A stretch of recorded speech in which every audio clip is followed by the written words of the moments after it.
Tudo bom, pessoal? Sou o professor Fábio de Geografia e hoje a gente vai falar sobre a Rússia, o maior país do mundo, e em especial sobre os aspectos físicos desse país tão grande e tão extenso. Ele é tão grande e tão extenso que eu não vou me atrever a desenhá-lo. Vamos fingir, e aí o seu poder de abstração vai ser muito importante, vamos fingir que a Rússia é esse retângulo aqui, tá certo?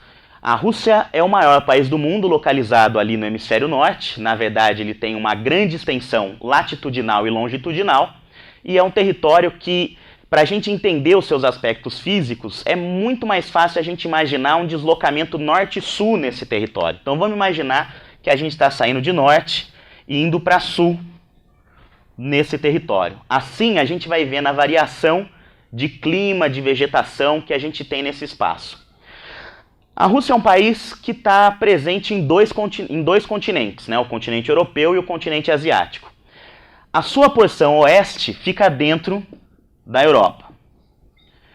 Aí eu tenho um conjunto de dobramentos antigos, chamados Urais, que é a divisão entre o espaço europeu e o espaço asiático,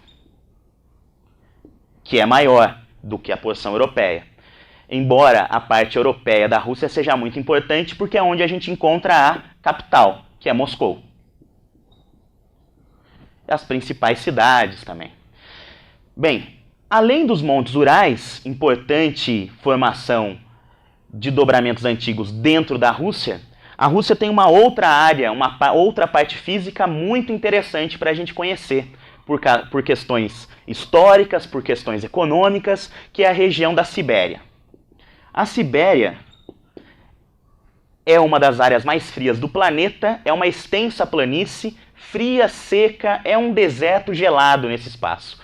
Historicamente, vale lembrar que a Sibéria eram as áreas de campos de concentração no governo stalinista, e economicamente a Sibéria é uma das áreas mais ricas da Rússia, devido ao seu subsolo, onde a gente encontra carvão, a gente encontra petróleo, gás natural.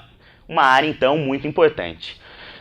A gente já falou aqui que a Rússia, então, está lá no hemisfério norte, está num espaço entre Europa e Ásia, falamos dos Urais, falamos da Sibéria. Uma coisa interessante para a gente notar é, então, se eu saio de norte e vou para sul, o que acontece com a temperatura na Rússia? De norte para sul, a temperatura tende a aumentar.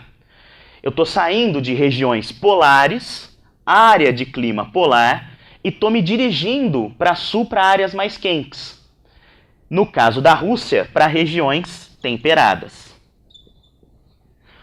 O clima mais importante da Rússia, que pega boa parte do país, é o temperado continental. É o clima temperado, com as estações bem definidas, onde a presença da continentalidade é muito forte, o que torna as temperaturas bem rigorosas. O inverno é um período muito rigoroso aqui. E quando a gente olha, então, essa distribuição do clima, a gente já sabe que isso pode influenciar outros aspectos físicos, por exemplo, a vegetação.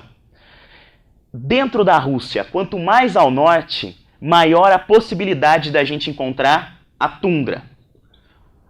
A vegetação típica das áreas polares, formada ali por musgos e líquens que nascem no curto verão. No período bem curto do verão eu tenho o descongelamento de geleiras e a formação de uma vegetação bem rasteira. Descendo um pouquinho, a vegetação muda, transforma-se na taiga.